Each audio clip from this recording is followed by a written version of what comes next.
श्री कृष्ण कहते हैं कि किसी बात पर हम जैसे क्रोधित होते हैं, हम सच का मार्ग छोड़कर अपने लिए प्रयास करने लग जाते हैं। अपने शरीर को स्वस्थ रखना आपका कर्तव्य है, वरना अपने मन को मजबूत और स्पष्ट नहीं रख पाएंगे।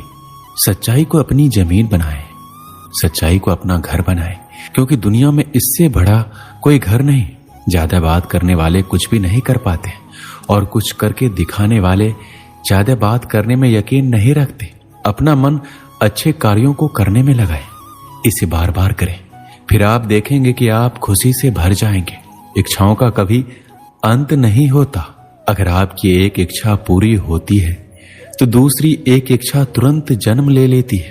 असली समस्या यह है कि आपको लगता है कि कोई काम करने के लिए आपके पास बहुत समय है। यदि कोई व्यक्ति ऐसा लक्ष्य नहीं खोज पाया जिसके लिए वो मर सकता है, तो वो जीवित रहने के लायक नहीं है।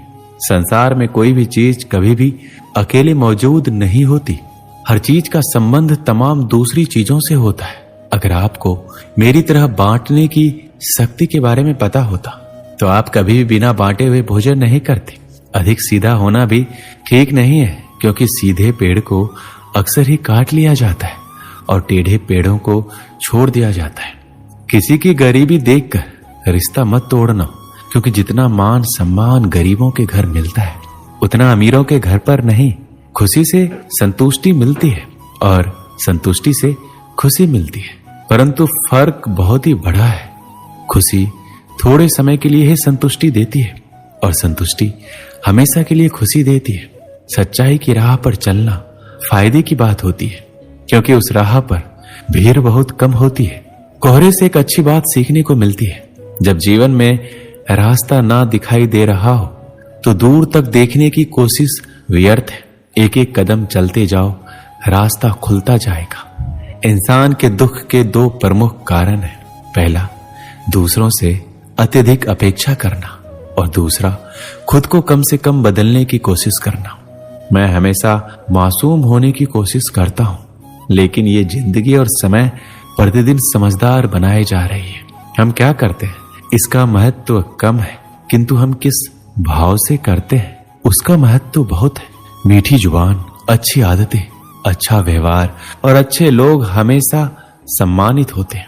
आप देखते हैं कि ईश्वर सिर्फ उन्हीं लोगों की मदद करता है जो कड़ी मेहनत करते हैं। अवसर और सूर्योदय में एक ही समानता है। देर करने वाले इन्हें हमेशा खो देते हैं। अच्छे व्यवहार का आर्थिक मूल्य भले ही ना हो, लेकिन अच्छा व्यवहार करोड़ों दिलों को खरीदने की ताकत रखता है। मंजिल तक जाने के लिए मनुष्य को सिर्फ दो महान आध्यात्मिक चीजों की आवश्यकता होती है।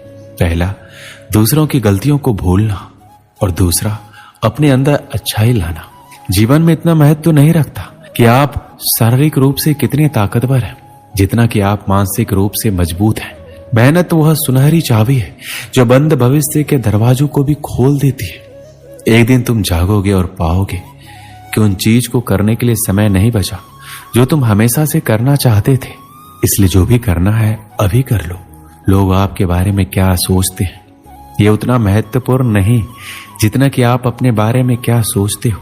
जिंदगी के किसी मोड़ पर अगर कुछ अहम फैसला करना है तो हमेशा अपने दिल की सुनो। व्यक्ति अपने विचारों से निर्मित एक प्राणी है। वह जो सोचता है वही बन जाता है। अपने जीवन को बदलने के लिए आपको केवल एक व्यक्ति की आवश्यकता होती है, और वह कोई नहीं बल्कि आप खुद हैं। यही दुनिया है जो तुम्हें कोई महत्व नहीं देती जब तुम किसी के ऊपर उपकार करते हो, पर जब तुम उस काम को बंद करते हो तो तुम्हें बदनाम करना शुरू कर देती है। आज आप टाल मटोल करते हो, इससे आप कल की जिम्मेदारियों से नहीं बच सकते। चीजें उन तक भी आ सकती है जो लोग सिर्फ और सिर्फ इंतजार करते हैं, पर उतना ही जितना की कोशिश करने वाले लोग खुशी से छोड़ देते हैं। जब इंसान को कोई चीज बिना मेहनत के या आसानी से मिल जाती है तो वह उसका असली कदर नहीं जानता।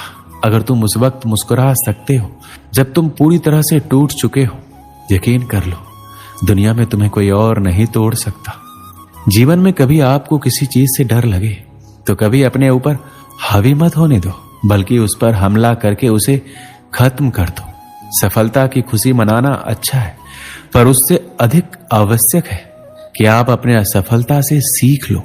इस दुनिया में सारे लोग अपनी गलतियों के लिए बहुत अच्छे वकील बन जाते हैं और दूसरों की गलतियों के लिए बहुत अच्छे न्यायाधीश। लोग जिंदगी भर भौतिक दुनिया में हर चीज के पीछे भागते रहते हैं और ये पता लगाना भूल जाते हैं कि सबसे महान खजाना तो उनके भीतर ही है। मैदान में हारा हुआ इंसान फिर से जीत सकता है, लेकिन मन से हारा हुआ इंसान कभी नहीं जीत सकता। परेशानी में कोई सलाह मांगे तो सलाह के साथ साथ भी दे देना, क्योंकि सलाह गलत हो सकती है पर साथ नहीं।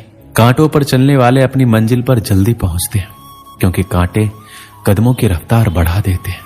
त्याग के बिना कुछ भी पाना संभव नहीं है, क्योंकि एक सांस लेने के लिए पहली सांस छोड़नी पड़ती है। समय सबको मिलता है जिंदगी बदलने के लिए, पर जिंदगी दोबारा नहीं मिलती। जब तुम गिरोगे तब तुम्हें उठाने वाले हाथ से ज्यादा तुम पर हंसने वाले चेहरे होंगे। अगर हमें अपने सफलता के रास्ते पर निराशा हाथ लगती है, इसका मतलब ये नहीं है कि हम कोशिश करना छोड़ दें, क्योंकि यह निराशा असफलता के पीछे ही सफलता छिपी होती है। जब तक आपके मन में नाराजगी के लिए विचार पोषित होते रहेंगे, तब तक आपका क्रोध भी बना रहेगा। लेकिन जैसे ही आप नाराजगी के विचारों को भुला देंगे, वैसे ही आपका क्रोध भी गायब हो जाएगा। यदि 4 बातों का पालन किया जाए कि एक महान लक्ष्य बनाया जाए, ज्ञान अर्जित किया जाए, कड़ी मेहनत से कड़ी मेहनत की जाए और दृढ़ मजबूत रहा जाए, तो इस जीवन में कुछ भी हासिल किया जा सकता है। अंत में यही चीज सबसे ज्यादा मायने रखती है कि आपने कितनी अच्छी तरह से प्रेम किया, अपने जीवन को कितना भरपूर जिया और आपने कितनी गहराई से लोगों की गलतियों को माफ किया। अगर आपको अच्छा साथी ना मिले तो अकेले चलें उस हाथी की तरह जो अकेले ही जंगल में घूमता है। अकेले रहना कहीं अच्छा है, बजाय उन लोगों के साथ जो आपके प्रगति में बाधा बनते हैं। एक समय की बात है, एक धनवान सेठ ने अपने गांव के गरीब लोगों के लिए प्रतिमाह दान का प्रबंध कर रखा था। किसी को 10, किसी को 20, किसी को 50 रुपए उसकी पारिवारिक खर्च के आधार पर दान में मिलते थे। सभी लोग हर माह के प्रथम दिन आकर अपना रुपए ले जाते थे। ये क्रम वर्षों से चला आ रहा था। इनमें एक भिखारी भी था, जिसका बड़ा परिवार होने के नाते उसे 50 रुपए हर माह मिलते थे। वह भिखारी भी हर माह के प्रथम दिन आकर अपने रुपए ले जाता था। एक बार माह की प्रथम तिथि को वह भिखारी रुपए लेने आया। इस बार सेठ के मुनीम ने कहा, भाई हिसाब में थोड़ा फेरबदल हुआ है, अब से तुम्हें 50 रुपए की जगह 25 रुपए ही मिला करेंगे। यह सुनकर वह भिखारी बहुत नाराज हो गया। उसने कहा, क्या मतलब, मुझे तो हमेशा से 50 रुपए मिलते रहे हैं, बिना 50 रुपए लिए मैं यहाँ से नहीं जाऊंगा। 50 की जगह मात्र 25 रुपए देने का क्या कारण है? मुनीम जी ने कहा, जिन सेठ जी की तरफ से तुम्हें रुपए मिलते हैं, उन सेठ जी की बेटी का विवाह है। उस विवाह में बहुत खर्च होने वाला है। उनकी एक ही बेटी है, लाखों का खर्च है। इस कारण अभी संपत्ति में थोड़ी असुविधा है, इसलिए अब आपको 50 की जगह 25 रुपए ही मिलेंगे। उस भिखारी ने क्रोध में हाथ पैर पटके और कहा, इसका क्या मतलब है? तुमने मुझे क्या समझ रखा है? मैं कोई अमीर नहीं हूं कि मेरे पैसे काट कर सेठ अपनी लड़की का विवाह करेगा। अगर अपनी बेटी के विवाह में लुटाना है तो अपने पैसे लुटाओ। पिछले कई सालों से उस भिखारी की मुफ्त में 50 रुपए मिलते आ रहे थे, इसलिए वह मुफ्तखोरी का आदी और अधिकारवादी हो गया था। वह अपने आप को बड़ा मानने लग गया था। उसके 25 रुपए काट लेने पर उसका विरोध कर वह क्रोध और आवेश में आ गया था। भिखारी को जो मुफ्त में मिला वह उसे अपना अधिकार मान रहा था। उसमें से कुछ भी कटेगा तो वह विरोध करेगा। लेकिन उसे अब तक मुफ्त में जो मिला है, जो उसका अपना नहीं था, परंतु उसके लिए कभी उस सेठ को धन्यवाद नहीं दिया कि आप 50 रुपए प्रतिमाह देते हो, इससे हमारे परिवार का भरण पोषण होता है। लेकिन जब रुपए कटे तो विरोध अवश्य किया। अब आप भी विचार करें कि हम भी कभी मुफ्त में प्राप्त हवा, पानी सहित अन्य तमाम प्राकृतिक सुख सुविधाओं के लिए भगवान को धन्यवाद देने मंदिर गए हैं? शायद ही किसी का उत्तर हाँ होगा। हम सभी अधिकतर केवल सुख की कामना हेतु ही मंदिर गए हैं। जीवन जिस प्राप्ति में हमारा कोई योगदान नहीं है, ऐसे सुंदर उपहार के लिए हमारे मन में उस ईश्वर के लिए कोई धन्यवाद नहीं है। लेकिन जीवन में आने वाले दुखों के लिए ईश्वर से ढेर सारी शिकायतें अवश्य होती है।